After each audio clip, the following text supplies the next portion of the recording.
40,000 افراد نے آپ کے ہاتھ پر بیعت کی اور آپ کے ساتھ لڑنے مرنے کا عہد کیا۔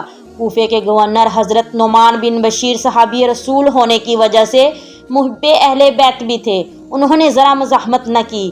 یزید کے لوگوں کو یہ گوارا نہ ہوا کہ یزید کی حکومت ہو اور لوگ کسی اور کے ہاتھ پر بیعت کریں۔ چنانچہ ان میں سے ایک امارہ بن یزید بن عقبہ نے گورنر کو کہا کہ مسلم کو بیعت لینے سے روکو، اگر نہ رکے تو ان کو قتل کر دو۔ حضرت نعمان نے فرمایا، میں بے غیرت نہیں ہوں، گورنری بچانے کے لیے خاندان نبوت کا خون بہاؤں۔ جب یزیدیوں نے دیکھا کہ بیعت مسلم کا سلسلہ پھیلتا جا رہا ہے اور گورنر بھی روک نہیں رہا تو انہوں نے یزید کو خط لکھا اور سارے حالات بیان کر دیے۔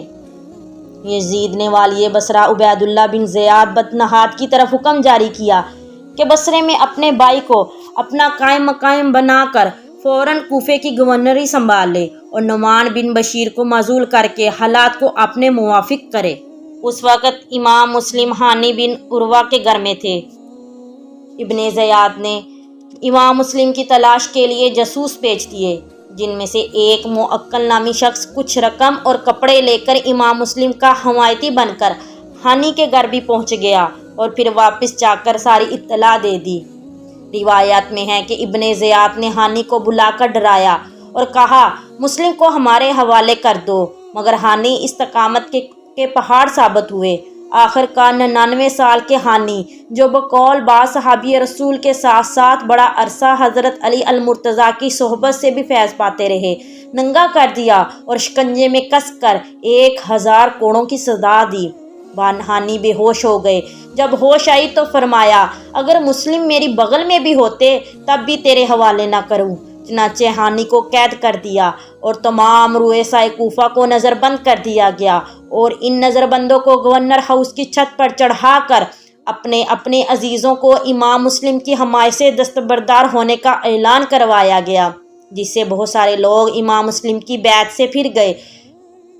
اور جب امام مسلم کو معلوم ہوا کہ میرا میزبان قید اور کوڑوں کی سزا بھگت رہا ہے تو آپ تلوار لے کر باہر نکلے اور لوگوں کے سامنے آ کر ایسا خطاب فرمایا کہ ایک بار پھر 40,000 تلواریں آپ کے ساتھ آپ کی حمایت میں چمکنے لگی۔ اگر آپ حملہ کر دیتے تو کوفہ یزیدیوں سے پاک ہو جاتا، مگر آپ صلح پسند ہونے کے ساتھ ساتھ پہل بھی نہ کرنا چاہتے تھے، صرف گورنر ہاؤس کا محاصرہ کرنے پر اکتفا کیا۔ لیکن سب لوگ ڈرتے تھے، کوئی یزید کے سامنے کوئی کچھ نہ کہتا تھا۔ ایک دن کوفے کے بازار میں امام مسلم بچوں کے ساتھ جا رہے تھے۔ تمام دروازے آپ کے لیے بند تھے۔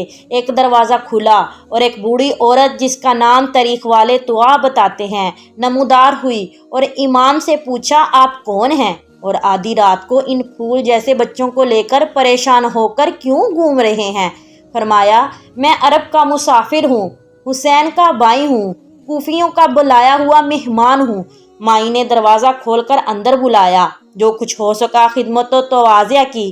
مائی کا نافرمان بیٹا رات دیر سے گھر آیا اور امام مسلم کو اپنے گھر دیکھ کر لالچ میں اندھا ہو گیا اور فوراً جا کر ابن زیاد کو بتا دیا کہ مسلم اپنے بچوں کے سمیت ہمارے گھر میں موجود ہے۔ اس نے محمد بن اشعث کی قیادت میں ایک دستہ بھیجا جس نے طوا کے گھر کا محاصرہ کر لیا۔ امام مسلم تلوار لے کر باہر تشریف لائے، سوائے لڑنے کے چارہ نہ رہا۔ ہاشمی شہزادے نے ایسا حملہ کیا کہ ابن اشعث کو 500 فوجی اور منگوانا پڑے۔ محمد بن اشعث کے دستے نے ایک بارگی حملہ کیا، جس کے نتیجے سے آپ شدید زخمی ہو کر بے ہوش ہو گئے اور فوج آپ کو اٹھا کر ابن زیاد کے پاس لے آئی۔ جب آپ کو ہوش آیا تو ابن زیاد نے اپنے دل کی بڑاس نکالنے کے لیے خوب بکواس کی اور پھر کبھی لالچ اور کبھی دھمکیاں دے کر آپ کو یزید کی بیعت کرنے پر مجبور کرتا رہا۔ آپ نے فرمایا، کر تو سکتا ہوں مگر یزید کی بیعت نہیں کر سکتا اور حسین کی بیعت توڑ نہیں سکتا۔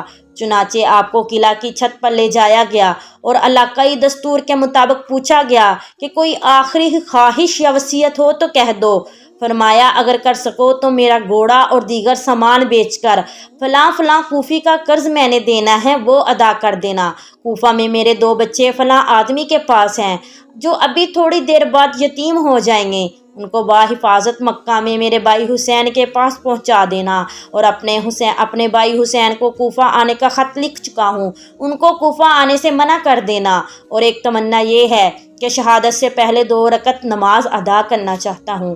آپ نے جلدی جلدی 2 رکعت نماز ادا کی کہ کہیں یہ نہ کہیں کہ موت کے ڈر سے نماز لمبی کر دی۔ جلادوں نے سر کے بالوں سے پکڑ کر قلعے کی دیوار سے نیچے لٹکایا، تلواروں کا وار کیا اور سر ان کے ہاتھوں میں رہا اور دڑ زمین پر گر گیا۔ انا للہ و انا الیہ راجعون۔ امام مسلم شہادت نوش فرما چکے۔ ابن زیاد یہ ظلم کروا کے ابھی سنہرے تختے پر بیٹھا جھوم ہی رہا تھا کہ ایک بوڑھی عورت کالی چادر کا نقاب کیے ہوئے گرجتی آواز میں ابن زیاد کے اس ظلم پر لعنت کرتے ہوئے آ رہی تھی۔ یہ وہی دعا تھی جس نے امام مسلم اور ان کے بچوں کو اپنے گھر میں پناہ دی تھی، اور اس کے بدنصیب بیٹے نے دنیا کے لالچ میں آ کر ابن زیاد کو بتا دیا، اور اس لیے آئی کہ سارا مجمع گواہ ہو جائے کہ مسلم کے قتل سے میرا دامن پاک ہے۔ مائی نے کچھ ایسے انداز سے ابن زیاد پر چڑھائی کی کہ ابن زیاد بدنہاد کے ہاتھوں مائی کو بھی جام شہادت نوش کرنا پڑا۔ امام مسلم کی شہادت کے بعد آپ کے بچوں کی بازیابی پر انعام اور ان کو پناہ دینے پر سخت سزا کا اعلان کر دیا گیا۔ اس وقت دونوں بچے قاضی شریف کے گھر میں سہمے بیٹھے تھے اور اپنے پیارے باپ کی جدائی میں خون کے آنسو رو رہے تھے، حالانکہ ابھی ان کو یہ نہ بتایا گیا تھا کہ تمہارے باپ کو شہید کر دیا گیا ہے۔ قاضی شریف امام مسلم کی شہادت کی خبر سن کر زاروں قطار رو رہے تھے اور بچوں کے ساتھ والہانہ پیار کر رہے تھے، جس سے بچے سمجھ گئے کہ ہم یتیم ہو گئے ہیں۔ بچے ہچکیاں لینے لگے تو قاضی نے سینے سے لگا کر عرض کیا، آواز نہ نکالو، کہیں تمہاری اطلاع بھی ان ظالموں کو نہ ہو جائے۔ میں تمہارے ابا جان کی وصیت کے مطابق تمہیں رات کو مکہ شریف جانے والے قافلے کے ساتھ روانہ کروں گا، اور تم بحفاظت امام حسین کے پاس پہنچ جاؤ گے انشاءاللہ۔ چنانچہ قاضی شریف نے رات کے وقت دونوں بچوں کو 50 اشرفیاں دی اور ساتھ کھانا باندھ دیا۔ اپنے بیٹے اسد کو کہا کہ شہر کے فلاں دروازے سے آج رات ایک قافلہ مکہ جانے والا ہے، دشمنوں کی نظر سے بچ کر ان بچوں کو قافلے کے کسی خدا ترس انسان کے حوالے کر کے آ۔ اسد بچوں کو لے کر چپکے چپکے جب دروازے پر پہنچا تو قافلہ چند منٹ پہلے ہی روانہ ہو چکا تھا۔ وہ اکیلے رہ گئے اور قافلہ جاتا رہا۔ تھوڑی دور گرد و غبار اڑتا ہوا دکھائی دیا۔ اسد نے کہا وہ قافلہ جا رہا ہے، دوڑ کے شامل ہو جاؤ۔ کیا دوڑتے، ریشم سے زیادہ نرم پاؤں، رات کا اندھیرا، دوڑتے دوڑتے صبح ہو گئی۔ قافلہ نہ ملا، بلکہ وہی کوفہ کے در و دیوار تھے اور وہی بچے تھے۔ ابھی سوچ ہی رہے تھے کہ اب کیا کریں کہ اچانک بجلی کی طرح ایک آواز کڑکی، کون ہو تم؟ اہل بیت کے چشم و چراغ تھے، جھوٹ بولنے کا تو پتہ ہی نہیں تھا۔ فوراً بول اٹھے، امام مسلم کے شہزادے ہیں۔ یہ ظالم ابن زیاد کا سپاہی تھا جو انعام کے لالچ میں دونوں شہزادوں کو سیدھا ابن زیاد کے دربار میں لے گیا۔ ابن زیاد نے بچوں کو جیل بھیج دیا، جہاں کا داروغہ مشکور نامی محب اہل بیت تھا۔ اس نے بچوں کو کھانا کھلایا، تھوڑا آرام کا موقع دیا، اور رات ہوئی تو اپنی انگوٹھی دے کر بچوں کو کہا، یہ راستہ سیدھا قدسیہ جاتے ہیں، وہاں میرا بھائی کوتوال شہر ہے، اس کو جا کر یہ انگوٹھی دینا، وہ تمہیں حفاظت کے ساتھ مکے پہنچا دے گا۔ بچے تو نکل گئے، لیکن ابن زیاد کو بھی خبر ہو گئی۔ اس نے مشکور کو بلا کر کوڑوں کی سزا دی، جس سے وہ شہید ہو گیا۔ اہل محبت بیان کرتے ہیں کہ سزا کے دوران کسی نے دربار میں سفارش کی کہ مشکور بڑے خاندان کا ہے، کہیں بغاوت نہ ہو جائے، بچ کر اتنی ہی سزا کافی ہے۔ تو مشکور نے اس سفارشی کو ڈانٹ کر کہا، خبردار، سفارش کر کے مجھ پر ظلم نہ کر، کیونکہ اہل بیت کی محبت میں مجھے ہر کوڑے پر رسول پاک صلی اللہ علیہ وآلہ وسلم کی زیارت ہو رہی ہے۔ بچوں کو پکڑنے پر پھر باری انعام رکھ دیا گیا۔ ادھر بچے ساری رات دوڑتے رہے۔ صبح نمودار ہونے لگی تو ایک کنویں کے کنارے کھوکھلا درخت تھا، اس میں چھپ گئے کہ کہیں پھر سے نہ پکڑے جائیں اور کہیں ایسا نہ ہو سارا سفر بیکار ہو جائے۔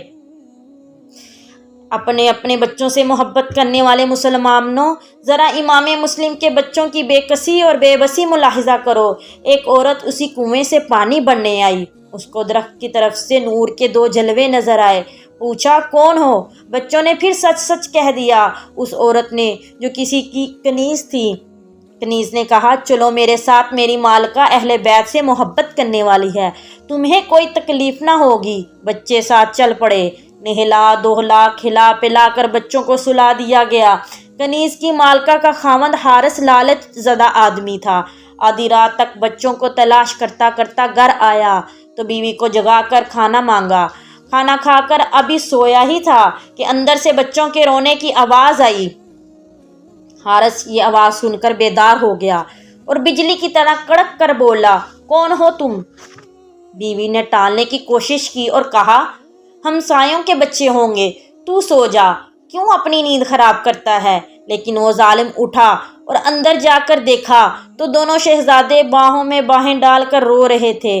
کڑک کے پوچھا تم مسلم کے بیٹے ہو نا؟ بچوں نے صاف صاف بتا دیا۔ دونوں بچوں کو زلفوں سے پکڑ کر گھسیٹتا ہوا لایا اور گھر کے صحن میں پٹخا۔ بچے سہم گئے اور سوچنے لگے ہم تو اپنے حمایتیوں کے گھر میں آئے تھے کہ یہ کیا قیامت آ گئی ہے۔ حارث کی بیوی اور کنیز حارث کے پاؤں پڑ گئیں اور منتیں کرنے لگیں، مگر ظالم نے ان کی ایک نہ سنی، بلکہ پہلے ان کو تلوار سے ختم کیا اور پھر بچوں کو کوفہ کے بازاروں میں گھسیٹتا ہوا تماچے مارتا ہوا لے جا رہا تھا۔ نہر کے کنارے پر لے گیا تو تلوار نکال کر ایک کا سر کرم کرنے لگا تو دوسرا کہتا ہے پہلے مجھے مار لے، کیونکہ میں اپنے بھائی کا سر اپنی آنکھوں کے سامنے قلم ہوتا نہیں دیکھ سکتا۔ لوگ تو بڑوں بڑوں سے ان کی آخری خواہش کو پورا کرتے ہیں، ہم تو بچوں کی آخری خواہش کو کیوں ٹھکراتا ہے؟ ہم تجھے یہ تو نہیں کہہ رہے کہ ہمیں نہ قتل کر، ہم تو کہہ رہے ہیں دونوں کو اکٹھا ہی ذبح کر دے تاکہ ایک بھائی دوسرے کو تڑپتا نہ دیکھے۔